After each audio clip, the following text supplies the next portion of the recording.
Karena seandainya Yesus belum menyelesaikan misi Bapa, dalam hal ini misi penebusan dosa, maka tentu Allah Bapa tidak akan menerima Yesus ke sorga. Jadi ini kesimpulan menarik buat kita. Kenaikan Yesus ke sorga harus meyakinkan kita bahwa dosa kita sudah diselesaikan dengan sempurna di atas kayu salib. Tidak ada lagi satu dosa apapun yang bisa membawa kita ke neraka. Tidak ada, saudara-saudara. Dosa kita sudah diselesaikan, saudara-saudara. Mau dosa masa lalu, dosa hari ini, saudara, atau mungkin dosa yang akan datang. Dengar, dosa kita sudah diselesaikan di atas kayu salib. Amin, Bapak Ibu Saudara-saudara. Tidak ada lagi satu dosa yang belum diselesaikan oleh Yesus. Sudah diselesaikan oleh Yesus. Tapi dengar, ini bukan rekomendasi bagi kita untuk buat dosa.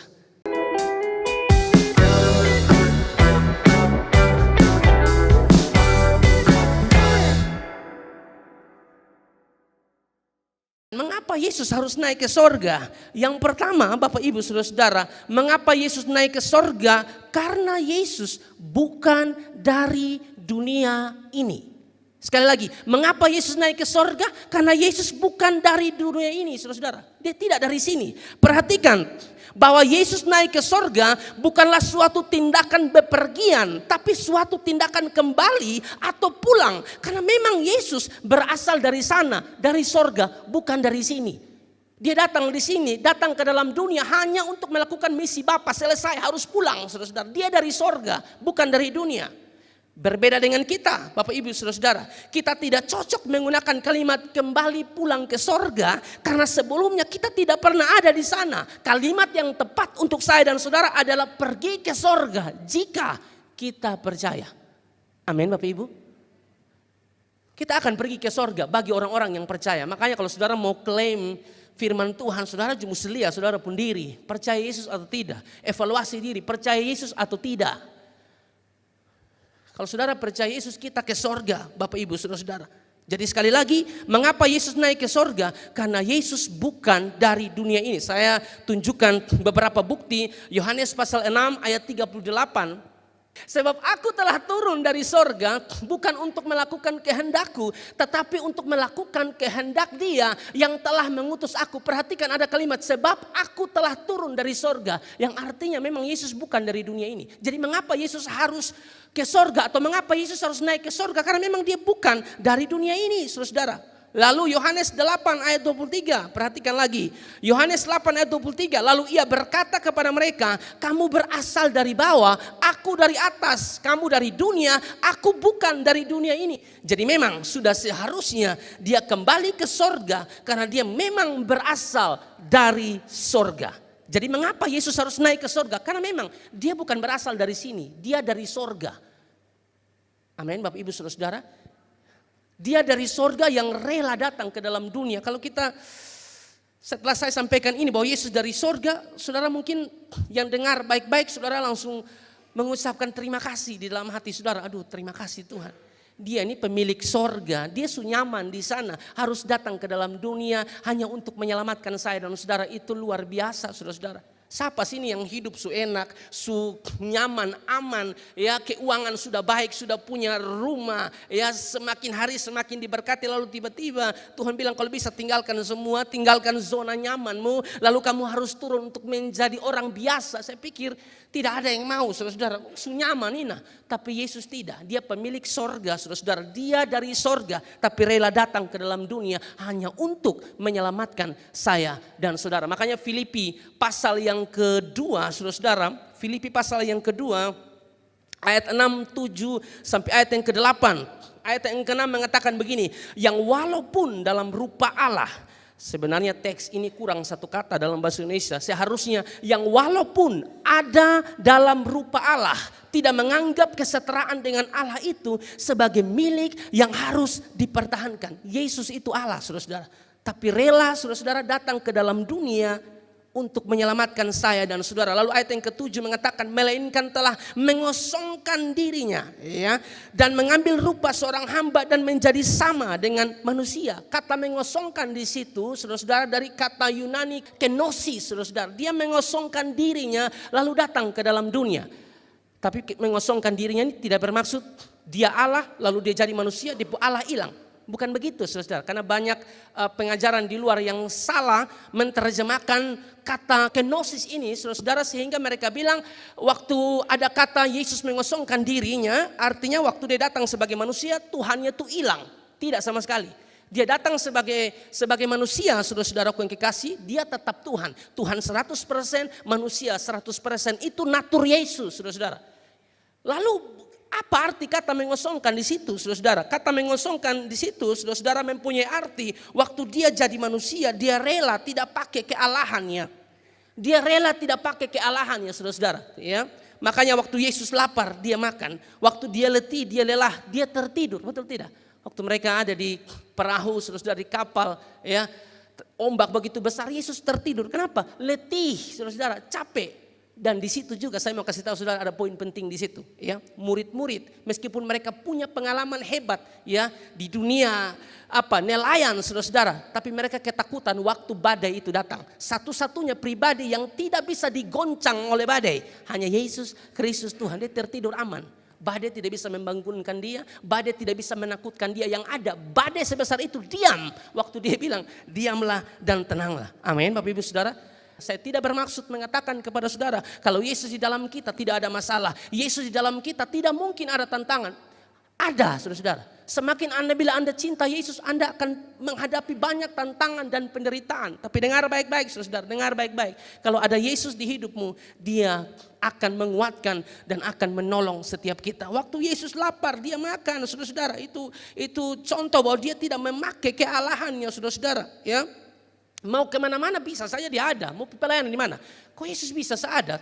Klik langsung ada toh. Tapi Yesus tidak pakai kealahannya, saudara. Harus pakai perahu, harus pakai kapal untuk pergi ke suatu tempat. Tapi kadang-kadang pun dia menunjukkan dirinya sebagai Allah, saudara. Misalnya dia bilang sebelum Abraham jadi, aku sudah ada. Itu menunjukkan dia Allah. Apalagi saudara, waktu menyembuhkan si lumpuh, dia bilang begini, ya, dosamu sudah diampuni. Dengar. Tidak ada manusia yang bisa mengampuni dosa manusia kecuali Tuhan sendiri yang mengampuni dosa manusia. Kita ini, saudara, memang diberikan kuasa atau otoritas, saudara, untuk menyatakan pengampunan. Bukan kita yang mengampuni, saudara, orang itu, ya, tapi kita bisa menyatakan pengampunan, ya, otoritas atau kuasa itu kita bisa nyatakan kepada orang berdasarkan persyaratan-persyaratan firman Allah. Misalnya, ya. Ada orang yang menurut dia sangat berdosa, jahat sekali. Lalu dia datang di Anda, dia bilang, aduh bagaimana, dosa saya terlalu besar. Anda nyatakan, dosa Anda sebesar apapun, semerah apapun, Tuhan akan putihkan Anda.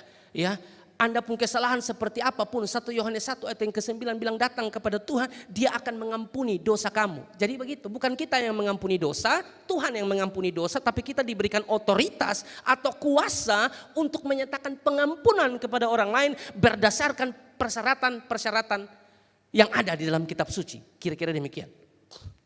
Nah Bapak Ibu saudara-saudara yang diberkati dan dikasihi oleh Tuhan Yesus Kristus. Oleh karena itu di ayat yang ke-8 mengatakan, dan dalam keadaan sebagai manusia Ia telah merendahkan dirinya dan taat sampai mati. Bahkan sampai mati di atas kayu salib. Ini bikin kita bangga saudara-saudara. Yesus mengapa Dia naik ke sorga? Karena memang Dia dari sorga. Saudara lihat, itu tempat ternyaman, tempat yang luar biasa bagi Dia, saudara. Ngapain Dia harus turun? Tapi karena Dia cinta kita, Dia mengasihi kita, Dia rela datang ke dalam dunia, mengambil rupa seorang hamba hanya untuk menyelamatkan saya dan saudara. Ini seharusnya membuat kita semakin bersemangat, amin, untuk mengiring Tuhan. Semakin membuat kita saudara-saudara berkobar-kobar untuk melayani Tuhan. Terima kasih Tuhan, terima kasih Tuhan untuk pengampunanmu, terima kasih untuk keselamatan yang Engkau berikan bagi kami. Amin, Bapak Ibu saudara-saudara.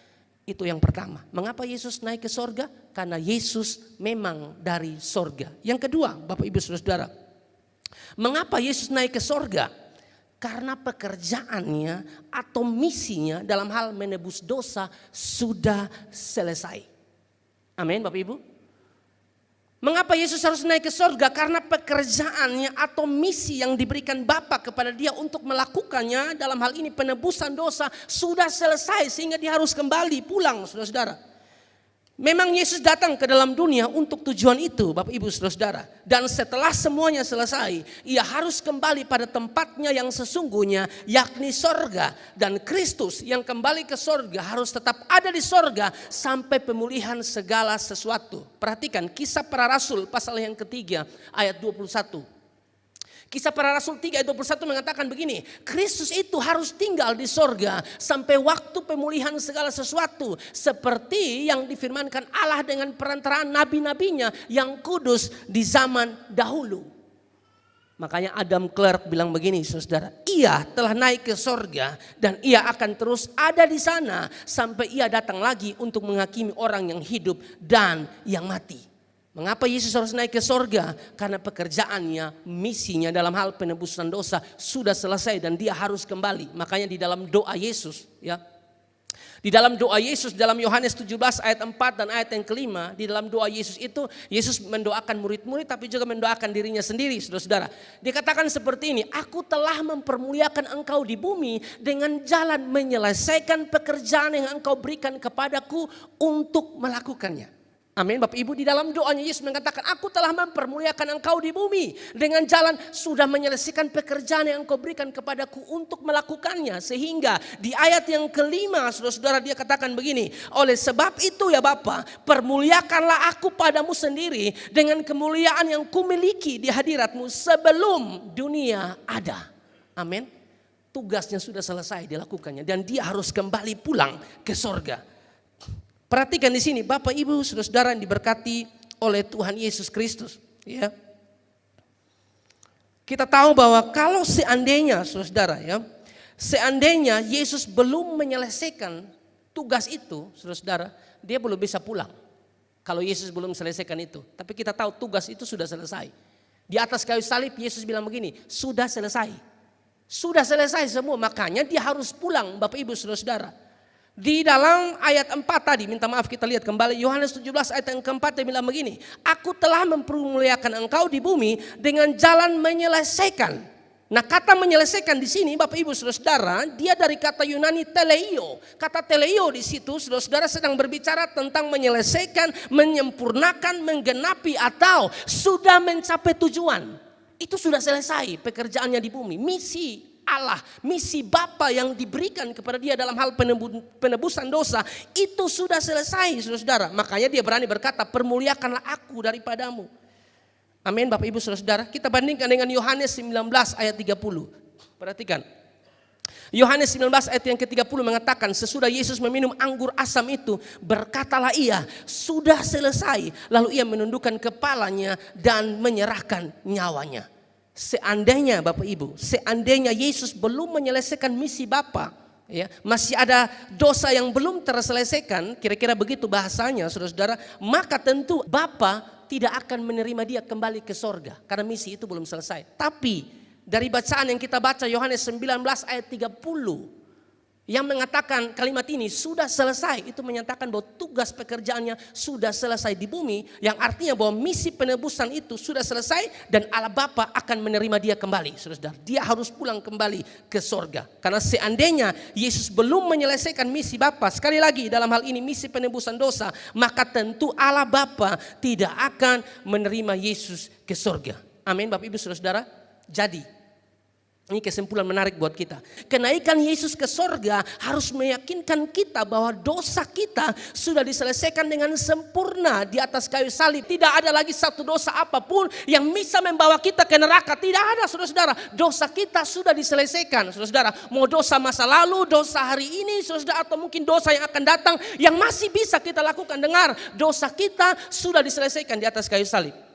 Amin Bapak Ibu Saudara-saudara, tidak ada lagi satu dosa yang belum diselesaikan oleh Yesus, sudah diselesaikan oleh Yesus. Tapi dengar, ini bukan rekomendasi bagi kita untuk buat dosa. Amin Saudara, kita sudah ditebus Saudara, harusnya kita yang dihukum. Dosa kita terlalu banyak dan harusnya kita dihukum, upah dosa itu maut Saudara. Tapi dengar baik, Yesus sudah mengambil alih itu semua. Amin Bapak Ibu, sudah mengambil alih itu semua. Makanya kita bersyukur kepada Tuhan Yesus Kristus sehingga kita bisa berdiri dan mengatakan 2 Korintus 5 ayat yang ke-17 ya, bahwa saya adalah ciptaan baru. Ya, jadi siapa yang ada di dalam Kristus, ia adalah ciptaan yang baru. Yang lama sudah berlalu, sesungguhnya yang baru sudah datang. Amin Bapak Ibu, dosa kita sudah diselesaikan oleh Yesus. Tapi sekali lagi, ini bukan rekomendasi bagi kita untuk buat dosa. Kita masih bisa buat dosa tidak di depan? Masih bisa. Saya masih bisa buat dosa di depan tidak? Masih bisa saudara-saudara. Tapi dengar, orang percaya tidak mungkin nyaman pada dosa itu. Dia jatuh dalam dosa, dia akan cepat keluar, bangkit dari situ. Dia tidak nyaman di situ. Tapi bagi Anda yang mengatakan sayang orang percaya kepada Kristus, tapi ada di dalam dosa tersebut dan Anda nyaman di dosa tersebut dan dosa itu menjadi kesukaan Anda. Dengar, Anda bukan orang percaya. Amin. Karena orang percaya pasti keluar, saudara-saudara. Roh Kudus akan bantu dia untuk keluar. Itu bukan rekomendasi bagi Anda untuk bikin dosa. Karena kita harus tahu, Bapak Gembala sering ngomong dan saya setuju itu. Bahwa mengenal Allah itu harus komplit. Dia Allah yang penuh kasih, tapi juga dia Allah yang adil. Amin Bapak Ibu Saudara. Dia Allah yang adil. Nahum pasal 1 ayat yang ketiga. Nahum pasal 1 ayat yang ketiga, Tuhan itu panjang sabar dan besar kuasa. Itu bicara tentang kasihnya. Tapi keadilannya mulai dari kalimat ini. Tetapi ia tidak sekali-kali membebaskan dari hukuman orang yang bersalah. Ia berjalan dalam puting beliung dan badai dan awan adalah debu kakinya. Dengar, Allah kita penuh kasih, tapi dia Allah yang adil. Amin. Kalau sudah tahu yang Anda buat itu salah, keputusan yang Anda buat itu tidak menyenangkan hati Tuhan, itu tuh dosa. Sadar sudah dan keluar. Jangan tunggu Tuhan panggil Anda dengan cara yang kasar. Karena untuk memanggil orang yang keras, kepala yang keras, itu memang harus keras cara Tuhan. Kadang-kadang dia harus pukul Anda. Kadang-kadang Anda tidak dengar, dia kasih sakit penyakit. Kalau sampai ada orang yang Tuhan sudah tegur dengan keras, dia tidak mau bertobat. Saudara dengar, ini lebih ngeri. Saudara, ini lebih ngeri. Tuhan lepas tangan. Kalau Tuhan lepas tangan artinya dia tidak pedulikan Anda lagi. Anda mau mati, Anda mau buat apa, urusan Anda di situ. Saya tidak peduli Anda. Jadi lebih baik dia tegur Anda, lebih baik Anda bertobat.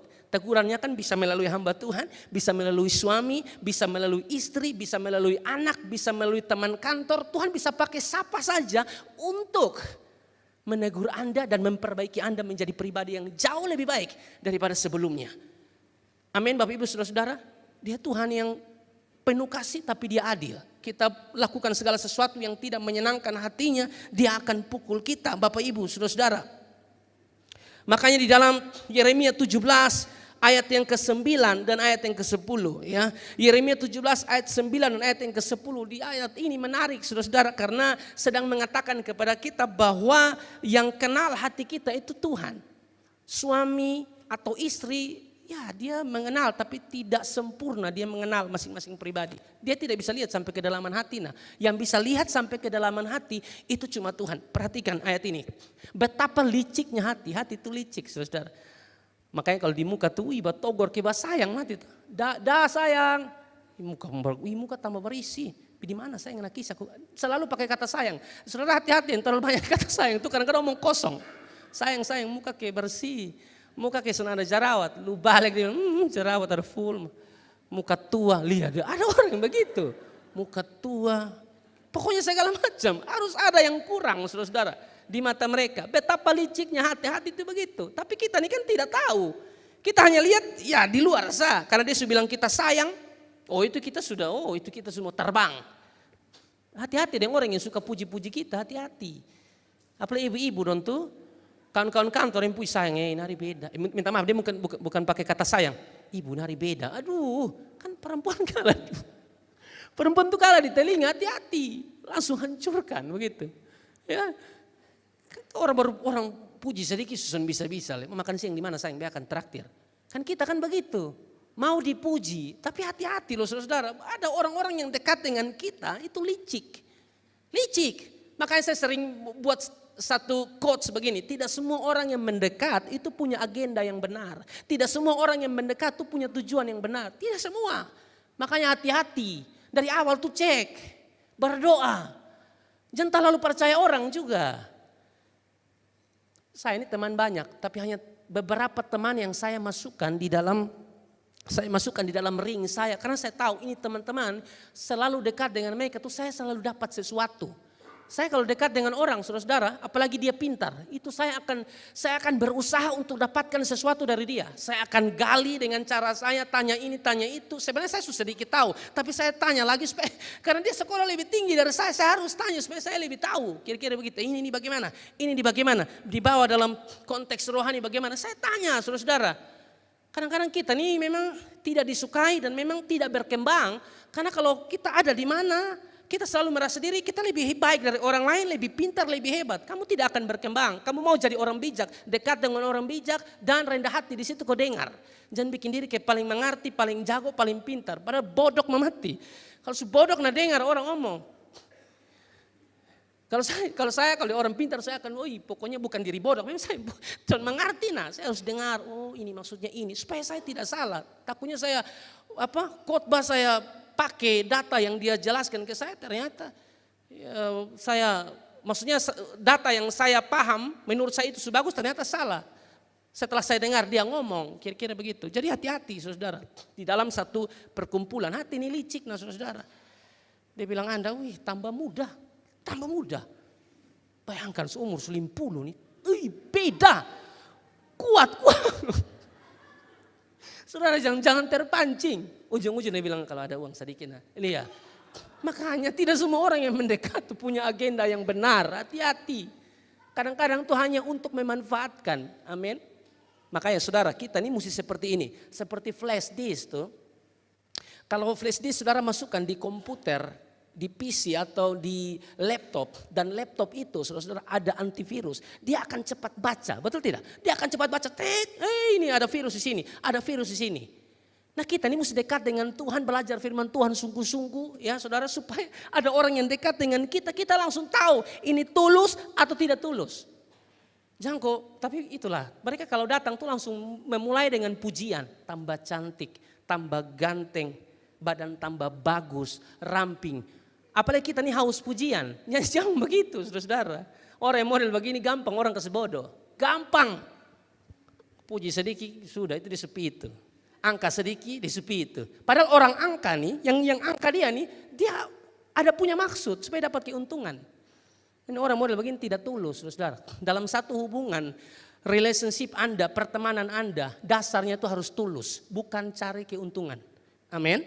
Betapa liciknya hati, lebih licik daripada segala sesuatu. Hatinya sudah membatu. Siapakah yang dapat mengetahuinya? Siapa yang dapat mengetahui hati? Lihat di ayat 10. Ayat 10 mengatakan begini, Aku Tuhan yang menyelidiki hati, yang menguji batin untuk memberi apa? Balasan kepada setiap orang setimpal dengan tingkah langkahnya, setimpal dengan hasil perbuatannya. Memberi balasan kepada setiap orang setimpal dengan tingkah langkahnya, sedang berbicara tentang Allah kita adil, saudara-saudara. Sesama kita tidak tahu apa yang ada di dalam hati kita, kebusukan apa yang ada di dalam hati kita, sesama kita tidak tahu, tapi Tuhan tahu.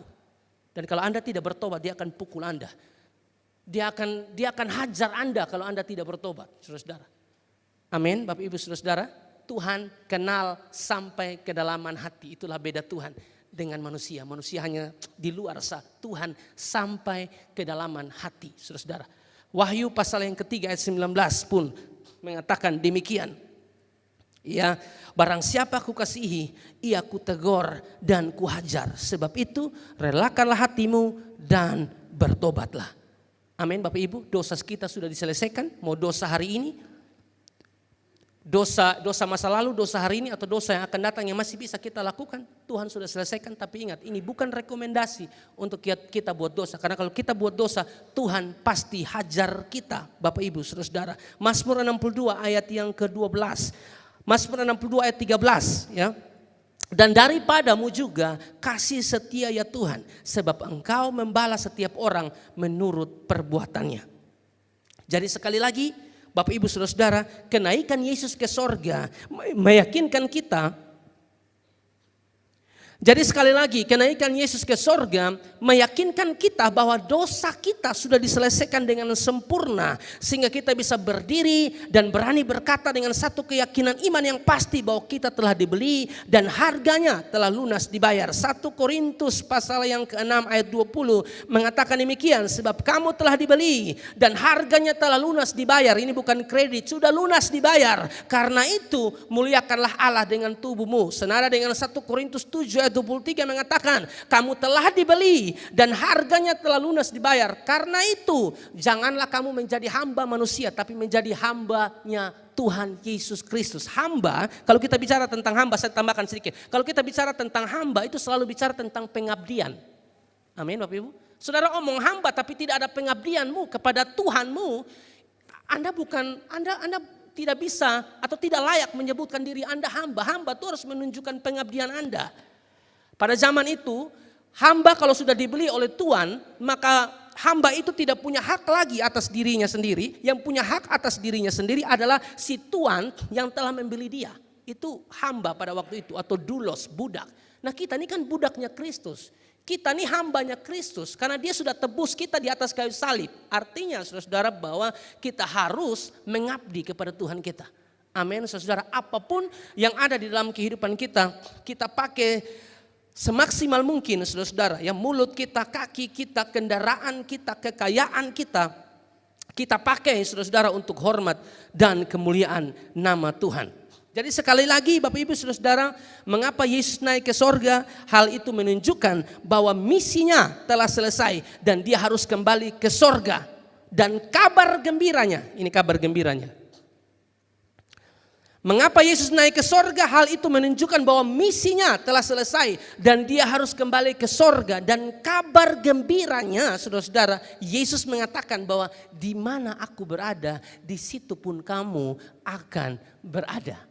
Amin Bapak Ibu, itu satu sukacita yang luar biasa. Yohanes pasal 14. Yohanes pasal 14 ayat 1 sampai ayat yang ketiga mengatakan demikian saudara-saudara. Janganlah gelisah hatimu, percayalah kepada Allah, percayalah juga kepadaku. Ayat 2, di rumah Bapakku banyak tempat tinggal. Jika tidak demikian tentu aku mengatakannya kepadamu, sebab aku pergi ke situ untuk menyediakan tempat bagimu. Ayat 3, dan apabila aku telah pergi ke situ dan telah menyediakan tempat bagimu, aku akan datang kembali dan membawa kamu ke tempatku, supaya di tempat di mana aku berada, kamu pun berada. Mengapa Yesus harus naik ke sorga saudara-saudara? Karena pekerjaan misinya sudah selesai dan dia sudah harus kembali ke sorga. Dia akan datang kedua kali untuk menjemput orang-orang yang percaya. Kemana? Ke tempat yang dia berada.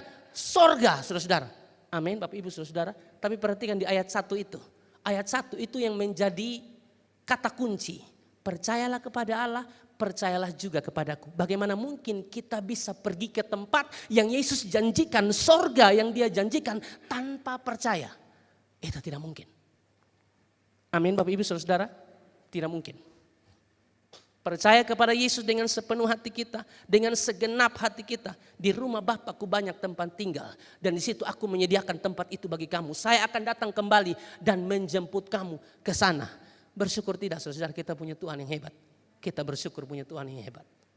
Amin Bapak Ibu Saudara. Mengapa Yesus harus naik ke sorga? Karena pekerjaan misinya sudah selesai. Maka dia harus kembali ke sorga karena memang dia bukan dari dunia ini. Dia dari sorga. Tapi di mana dia berada, di situ kita pun berada. Dia akan bawa kita orang-orang yang percaya. Yang ketiga, terakhir. Kalau yang terakhir semua pun senyum. Keren. Maksudnya kau tuh masih bisa pergi kafe Pak. Kau tuh masih bisa jalan-jalan. Besok ini kan doa pagi toh Pak. Lihat doa pagi 10 hari Pak. Kau tuh butuh refreshing, beju mengerti. Tapi jangan terlalu banyak mengomel juga saudara. Kok Yesus harus mati di atas kayu salib bagi kita. Nah kita 2 jam di gereja saja mengomel. Ya toh marah-marah ini itu. Jangan saudara. Tahan sedikit. Yesaya 55 ayat 11 bilang begini. Yesaya 55 ayat 11. Saudara perhatikan. Ini salah satu berkat rohani. Demikianlah firmanku yang keluar dari mulutku. Ia tidak akan kembali kepadaku dengan sia-sia. Tetapi ia akan melaksanakan apa yang ku kehendaki. Dan akan berhasil dalam apa yang kusuruhkan kepadanya. Amin Bapak Ibu. Tahan sedikit dengar firman. Bapak Gembala punya ayat pendukung yang berbeda, saya juga beda. Hamba Tuhan mesti punya ayat-ayat seperti itu ya. Yang ketiga Bapak Ibu Saudara. Mengapa Yesus harus naik ke sorga? Yang ketiga adalah memberikan pelajaran bagi kita bahwa di balik penderitaan ada kemuliaan. Amin kok? Amin. Ya saudara-saudara. Mengapa Yesus harus naik ke sorga? Ini memberikan pelajaran bagi kita di balik penderitaan ada kemuliaan. Peristiwa kenaikan Yesus ke sorga adalah akhir dari seluruh penderitaan atau kehinaannya. Dan merupakan awal dari segala kemuliaan dan segala kehormatannya. Makanya Charles Ray dia bilang begini, kenaikan Yesus ke sorga menandai akhir masa penghinaan Kristus dan masuknya kepada suatu kemuliaan. Naiknya Yesus ke sorga mengajarkan kepada kita saudara bahwa di balik penderitaan ada kemuliaan. Tidak mungkin ada kemuliaan tanpa penderitaan. Tidak mungkin. Dan Yesus mengalami itu. Semasa Yesus ada di dunia hanya penderitaan yang dia terima. Dari dia lahir saja saudara-saudara. Sudah lahir di kandang binatang, saudara-saudara, terhina sekali. Ada di bukan keluarga yang kaya. Yusuf dong bukan keluarga yang kaya. Yusuf Maria bukan keluarga yang kaya. Keluarga yang biasa-biasa saudara-saudara. Yesus lahir di keluarga seperti itu. Coba kau bapak kasih dia lahir di keluarga yang kaya baik. Anggota dewan kau apa ini lahir di orang yang biasa-biasa, tukang kayu. Sebegitulah dalam pelayanannya saudara-saudara, orang selalu cap dia sebagai penyesat. Orang selalu cap dia sebagai orang gila. Dan lain sebagainya saudara-saudara. Sampai pada akhirnya dia harus mati di atas kayu salib. Itu kan penghinaan. Tapi dengar saudara-saudara. Penderitaan yang dialami oleh Yesus itu tidak abadi. Tidak abadi. Di balik penderitaan itu ada kemuliaan yang dia siapkan. Amin. Yang dia alami. Karena dia setelah naik ke surga dia berada dalam kemuliaan yang luar biasa Bapak Ibu saudara-saudara. Makanya kita perhatikan dulu ayat ini. Kita perhatikan ayat ini saudara-saudara di dalam Ibrani pasal yang ke-10. Ibrani pasal 10 ayat 12 mengatakan begini Bapak Ibu Saudara. Tetapi ia setelah mempersembahkan hanya satu korban saja karena dosa. Ia duduk untuk selama-lamanya di sebelah kanan Allah. Tetapi ia setelah mempersembahkan hanya satu korban saja karena dosa. Maksudnya adalah mati di atas kayu salib. Ia duduk untuk selama-lamanya di sebelah kanan Allah. Saudara-saudara, dia mengalami penderitaan yang luar biasa. Tapi itu tidak bersifat selamanya. Itu hanya sementara saudara-saudara. Karena akan ada kemuliaan yang dia harus terima. Dan kemuliaan itu berlangsung selama-lamanya. Dan dengar Bapak Ibu Saudara, pola dari Yesus itu saudara-saudara juga dialami oleh saya dan saudara.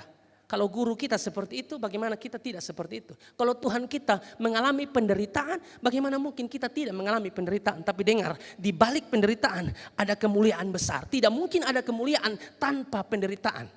Itu yang menjadi pelajaran menarik bagi kita pada kesempatan hari ini Bapak Ibu Saudara. Karena Alkitab mencatat Filipi 1 ayat 29. Filipi 1 ayat 29 mengatakan bahwa kepada kamu, sebab kepada kamu dikaruniakan bukan hanya untuk percaya kepada Kristus, melainkan juga untuk menderita untuk Dia. Lalu saudara-saudara, bagi kita yang mengatakan kita pengikut Kristus, kita sudah harus tahu bahwa kita harus pikul salib. Harus pikul salib, saudara-saudara, harus menderita bagi Kristus, menderita karena Kristus itu harus kita alami dalam kehidupan kita. Yesus saja menderita kok, bagaimana kita tidak menderita?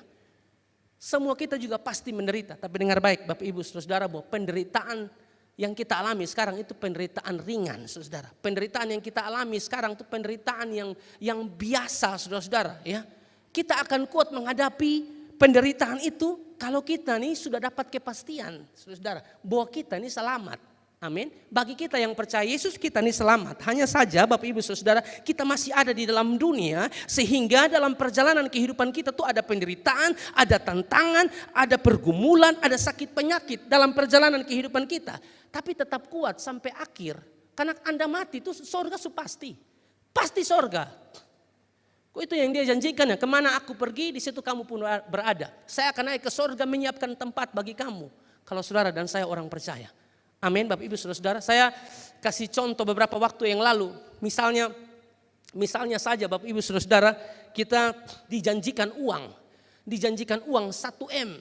Ya, kita dijanjikan uang 1M oleh seorang yang memang bisa dipercaya karena selalu dia kalau janji apa dia tepati. Dia janji bulan Desember tanggal 31 kamu akan dapat 1M. Bulan Desember tahun 2023 tanggal 31 Anda akan dapat 1M. Tapi di bulan Mei ini kita menderita minta ampun. Kita menderita makan cuma mungkin hanya super mie. Tapi itu juga tuh makan susah. Penderitaan yang kita alami di bulan Mei, aduh sungguh menyakitkan sampai di bulan-bulan berikutnya. Tapi bagi orang yang tahu bahwa dia telah dijanjikan 1M yang akan dia dapat di tanggal 31 bulan Desember, dia akan tetap kuat. Dia akan tetap bisa hadapi tantangan apapun karena dia tahu mau bulan Mei, Juni, Juli, Agustus, September, Oktober, November, Desember dia sengsara. Tapi dia tahu di tanggal 31 itu ada janji 1M. Dia akan kuat. Saudara, yang Yesus janjikan untuk saya dan saudara bukan uang 1M. Sorga bagi yang percaya. Kita sekarang menderita di sini. Tetap jalan, tetap kuat, tetap setia. Tetap andalkan Tuhan, Anda akan sampai di sini. Itu maksudnya. Amin, saudara. Makanya Paulus bilang begini, Bapak Ibu saudara, di dalam Roma 8 ayat 18. Roma 8 ayat 18 dia katakan begini, sebab aku yakin bahwa penderitaan zaman sekarang ini tidak dapat dibandingkan dengan kemuliaan yang akan dinyatakan kepada kita. Paulus tahu saudara-saudara bahwa penderitaan yang dia alami tidak sebanding dengan sorga yang Tuhan janjikan. Dalam artian ini bicara tentang kemuliaan yang Yesus katakan saudara-saudara. 2 Korintus 4 ayat 17 dan ayat 18. Perhatikan. Sebab penderitaan ringan yang sekarang ini mengerjakan bagi kami kemuliaan kekal yang melebihi segala-galanya, jauh lebih besar daripada penderitaan kami. Kalau kita baca ini kalimat sebab penderitaan ringan yang Paulus bilang, ringan di mana? Paulus gila kok bisa omong penderitaan ringan. Ringan di mana saya tanya? Penderitaan Paulus tuh ngeri saudara-saudara. Disesah 40 kurang 1, 39. Mengalami karang kapal saudara-saudara. Dilempari dengan batu, mengalami kedinginan. Terlalu banyak penderitaan yang dialami oleh Paulus. Tapi dia bisa bilang sebab penderitaan ringan yang sekarang ini. Lalu ayat 18 mengatakan sebab kami tidak memperhatikan yang kelihatan. Melainkan yang tak kelihatan saudara-saudara. Karena yang kelihatan adalah sementara. Sedangkan yang tak kelihatan adalah kekal.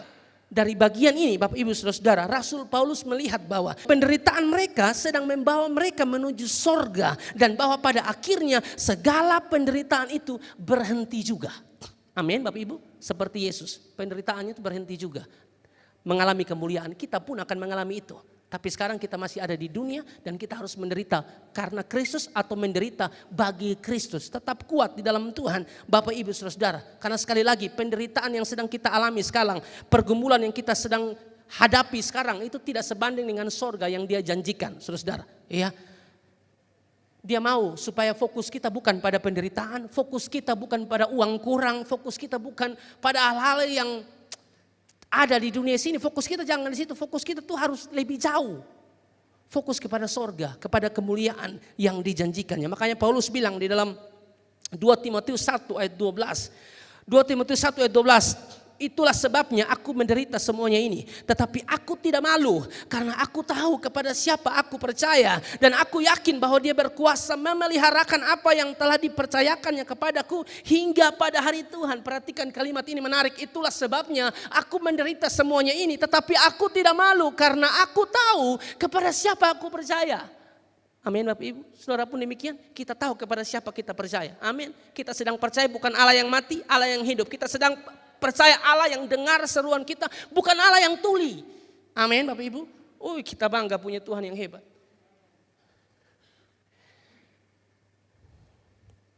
Jadi Bapak Ibu saudara, kita boleh mengalami penderitaan di dunia ini. Tapi ingat saudara bahwa Tuhan tidak meninggalkan kita, selalu ada penghiburan bagi kita. Dan Yesus juga katakan bahwa saya akan naik ke sorga dan Roh Kudus turun. Parakletos, penghibur itu. Ya, dia akan menolong kita, menghibur kita, menginsafkan kita. Yohanes 14 ayat 16 dan 17, perhatikan. Yohanes 14 ayat 16 dan 17. Aku akan minta kepada Bapa dan ia akan memberikan kepadamu seorang penolong yang lain. Supaya ia menyertai kamu selama-lamanya. Bukan menyertai kamu 1-2 hari. Bukan menyertai kamu cuma 1 bulan. Bukan menyertai kamu cuma 1 tahun. Perhatikan kalimat ini, selama-lamanya dia menyertai saya dan saudara. Roh Kudus. Kalau Roh Kudus menyertai kita, tidak usah takut dalam menjalani hidup ini. Dia tidak meninggalkan saya dan saudara. Ayat 26. Tetapi penghibur, yaitu Roh Kudus yang akan diutus oleh Bapa dalam namaku. Dialah yang akan mengajarkan segala sesuatu kepadamu dan akan mengingatkan kamu akan semua yang telah kukatakan kepadamu. Amin Bapak Ibu. Di balik penderitaan ada kemuliaan. Ada penderitaan yang saudara hadapi dalam hidup saudara, sakit, penyakit mungkin atau pergumulan tertentu, ya, masalah-masalah tertentu dalam hidup saudara. Jangan salahkan Tuhan, ya, jangan salahkan istri, jangan salahkan suami atau siapapun duduk di kaki Tuhan dan minta kekuatan daripada Tuhan karena penghiburan itu datangnya dari Tuhan, saudara-saudara. Kalau saudara perhatikan tadi di dalam Yohanes 14 ayat 1, Di situ kan Yesus bilang kepada murid-murid, kan murid-murid lagi gelisah tuh. Yesus bilang begini, janganlah gelisah hatimu. Ya, kata gelisah di situ kan dari kata Yunani taraso. Ya, kata taraso itu artinya sesuatu yang membuat takut, sesuatu yang mengganggu, sesuatu yang mengejutkan, sesuatu yang meresahkan. Itu arti dari kata gelisah, dari bahasa asli taraso itu, Bapak Ibu Saudara-saudara. Amin. Dan saya tidak tahu apa yang membuat kita takut, saudara-saudara, hari-hari ini. Apa yang membuat kita cemas, apa yang membuat kita khawatir. Saudara-saudara, ingat penghiburan yang sejati hanya ada di dalam Tuhan kita, Yesus Kristus. Matius 11 ayat 28 mengatakan, marilah kepadaku semua yang letih lesu dan berbeban berat, aku akan memberikan kelegaan kepadamu. Ini undangan untuk setiap kita. Datang pada Kristus, Anda akan mengalami kelegaan yang luar biasa yang tidak bisa Anda dapatkan di dunia ini. Datang pada Tuhan, saudara-saudara, Anda akan mengalami damai dan sukacita yang luar biasa. Yohanes 14 ayat 27 mengatakan begini, damai sejahtera ku tinggalkan bagimu, damai sejahtera ku berikan kepadamu, dan apa yang kuberikan tidak seperti yang diberikan oleh dunia kepadamu. Janganlah gelisah dan gentar hatimu. Amin, Bapak Ibu Saudara. Damai sejahtera yang Yesus berikan bagi saya dan saudara beda dengan damai dunia. Yesus langsung kasih tunjuk sini bahwa damai saya beda dengan damai dunia. Damai dunia hanya bersifat sementara. Kadang-kadang ada masalah, kita pikir duduk dengan teman minum mabok, masalah kita akan hilang. Anda sadar kembali masalah itu akan ada dan bikin Anda stres. Bukan berarti kalau Anda di dalam Kristus tidak ada masalah, tapi paling tidak kalau Anda di dalam Kristus ada damai yang menguasai hati dan pikiranmu, dan itu hanya ada di dalam Yesus. Amin, saudara-saudara. Karena di luar Yesus hanya ada damai palsu, bukan damai asli. Damai asli hanya ada dalam satu pribadi, Yesus Kristus Tuhan. Makanya saya bilang, saudara-saudara, kita bisa beli apapun dengan uang kita. Uang kita boleh banyak, kita bisa beli apapun. Tapi dengar, satu yang kita tidak bisa beli, saudara-saudara, ya, dalam konteks ini, damai sejahtera kita tidak bisa beli dengan uang. Amin. Itu hanya berhubungan dengan satu pribadi. Makanya Anda perlu terima Dia sebagai Tuhan dan Juru Selamat, dekat dengan Dia. Itu damai, itu yang akan pimpin hidup kita. Amin. Orang lain di luar sana stres dengan keadaan penderitaan sampai mereka mau mengakhiri hidupnya, buat keputusan yang buruk. Saya mau bunuh diri saja, kan sudah tidak kuat. Itu orang-orang yang di luar Kristus. Kan kita tahu kita di dalam Kristus dan pengharapan kita di dalam Kristus. Pengharapan di dalam Tuhan, di dalam Kristus itu tidak mengecewakan. Amin, Bapak Ibu. Alkitab bilang pengharapan kita seperti sahu yang kuat. Sahu sedang bicara tentang jangkar. Jangkar kita tuh di sorga, bukan di bumi. Masalah apapun kalau jangkar kita di sorga, kita lebih daripada pemenang. Dia mampu menolong setiap kami, Dia mampu menolong setiap kita di dalam kesulitan-kesulitan yang kita alami. Mazmur 107 ayat yang ke-6 mengatakan, maka berseru-serulah mereka kepada Tuhan dalam kesesakan mereka, dan dilepaskannya mereka dari kecemasan mereka. Saya tidak tahu apa yang membuat kita cemas, saya tidak tahu apa yang membuat kita takut, apa yang membuat kita sedang ada dalam situasi yang sulit. Dengar, datang pada Tuhan, itu jawabannya. Hanya di dalam Tuhan Anda dikuatkan, hanya di dalam Tuhan saudara-saudara Anda dapatkan damai itu. Meskipun masalah belum selesai, tidak selalu kita datang di Tuhan masalah langsung selesai, betul tidak? Saya nih ada masalah dan minta di Tuhan tidak selesai. Belum selesai ini masalah, bahkan ini doa yang saya minta belum dapat saudara-saudara. Tapi itu membuat saya mundur? Tidak. Meskipun Tuhan belum jawab, tapi itu damai, itu selalu saya alami, rasakan dalam hidup saya. Itu yang membuat saya tetap kuat berdiri bersama dengan istri, hadapi apapun. Amin, saudara. Meskipun kadang-kadang orang ngomong keton jelek, apa saudara, Tuhan yang balas, jangan kita. Kita subantu orang, tapi ada ya orang-orang yang kotong subantu dan tulus, tapi belum bisa omong kotong di belakang. Tapi saya hadapi dia enak, saudara. Saya tetap doa dia, saya buktikan kok, saya menang. Saya tidak boleh begitu. Sebelumnya saya doa dia, baru giliran dia bikin salah begini saya tidak doa dia. Tidak ada di live pagi dimanapun saya tetap doa orang itu. Amin, Bapak Ibu, itu dulu baru betul. Kadang-kadang Tuhan tuh uji nah. Lu khotbah menyanyi puji Tuhan, buka suara sampai ini mau putus. Giliran orang buat salah langsung bisa ampuni, harus bisa ampuni. Amin, Bapak Ibu Saudara. Itu yang perlu kita perhatikan. Jadi sekali lagi, mengapa Yesus harus naik ke sorga? Poin yang ketiga, di sini kita belajar bahwa di balik penderitaan ada kemuliaan. Amin, saudara. Kemuliaan tidak mungkin kita alami kalau kita tidak mengalami penderitaan dalam kehidupan kita. Dan dengar, saudara, ini yang terakhir. Waktu kita ada dalam situasi yang sulit, saudara, dalam hidup kita, persoalan, pergumulan. Dengar, saudara, selalu ada keuntungan bagi orang-orang yang ada di dalam Kristus. Sekali lagi, selalu ada keuntungan bagi orang-orang yang ada di dalam Yesus. Selain dia diselamatkan, selain dia dibenarkan, selain dia akan mendapatkan damai sejahtera, saudara. Tapi dengar ini, hanya orang-orang di dalam Kristuslah yang akan mendapatkan penghiburan yang sejati. Orang-orang yang tidak di dalam Yesus, dia tidak dapatkan penghiburan itu. Penghiburan yang sejati itu hanya bagi orang-orang di dalam Yesus. Mengapa saya katakan demikian? Dengar, waktu Yesus bangkit dalam Matius pasal 28 di situ, ya. Waktu Yesus bangkit, lalu terjadi gempa bumi, saudara. Malaikat Tuhan turun dari langit menggulingkan batu tersebut. Yang menggulingkan batu kubur itu adalah malaikat, saudara. Tujuan malaikat menggulingkan batu tersebut bukan supaya Yesus bisa keluar. Karena tanpa kubur itu dibuka, saudara-saudara, atau didorong, Yesus bisa keluar menembus dinding batu. Batu itu terguling supaya perempuan-perempuan Maria Magdalena dan perempuan-perempuan yang lain mendapatkan fakta bahwa Yesus bangkit. Sehingga mereka memberitahukan kepada Petrus dan murid-murid yang lain bahwa Yesus bangkit. Tapi saudara-saudara, peristiwa kebangkitan Yesus waktu murid-murid ada di sana, malaikat Tuhan menggulingkan batu tersebut, Alkitab mencatat mereka ketakutan. Kalau tidak salah Matius 28 ayat 3 atau ayat 2 di situ dikatakan mereka ketakutan, saudara-saudara. Prajurit-prajurit takut. Matius 28 ayat 4, dan penjaga-penjaga itu gentar ketakutan dan menjadi seperti orang-orang mati. Makanya Bapak Gembala sering bilang jangan menyanyi lagu BCL, kirim aku malaikatmu nanti lu kincing di celana. Itu berat, saudara. Ini waktu malaikat Tuhan turun menggulingkan batu itu, penjaga-penjaga itu gentar ketakutan dan menjadi seperti orang-orang mati. Dalam terjemahan lain saudara-saudara mengatakan mereka pingsan, saudara-saudara. Waktu malaikat Tuhan turun menggulingkan batu tersebut. Tapi saudara lihat, tidak hanya sekedar penjaga-penjaga ini yang takut. Perempuan-perempuan itu juga takut. Perhatikan di ayat 5 dikatakan begini. Akan tetapi malaikat itu berkata kepada perempuan-perempuan itu, janganlah kamu takut. Kalimat janganlah kamu takut berarti ini perempuan ini takut. Ini perempuan-perempuan ini takut. Maria Magdalena dan perempuan yang lain, mereka takut. Makanya ada kalimat janganlah kamu takut. Apa yang bisa kita pelajari di sini? Bapak Ibu, saudara-saudara, dengar. Masalah boleh kita hadapi sama. Orang yang tidak percaya bisa mengalami masalah.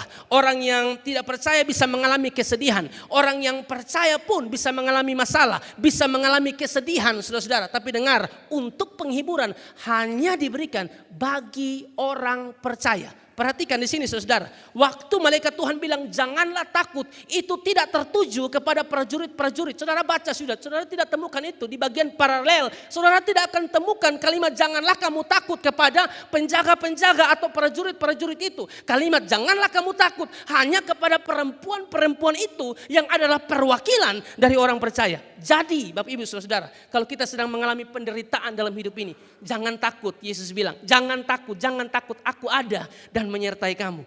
Amin Bapak Ibu. Saudara percaya Yesus ada di sini dan siap menguatkan Anda. Amin. Kasih tepuk tangan yang meriah buat Tuhan. Saya selesai. Mari kita bangkit berdiri sama-sama.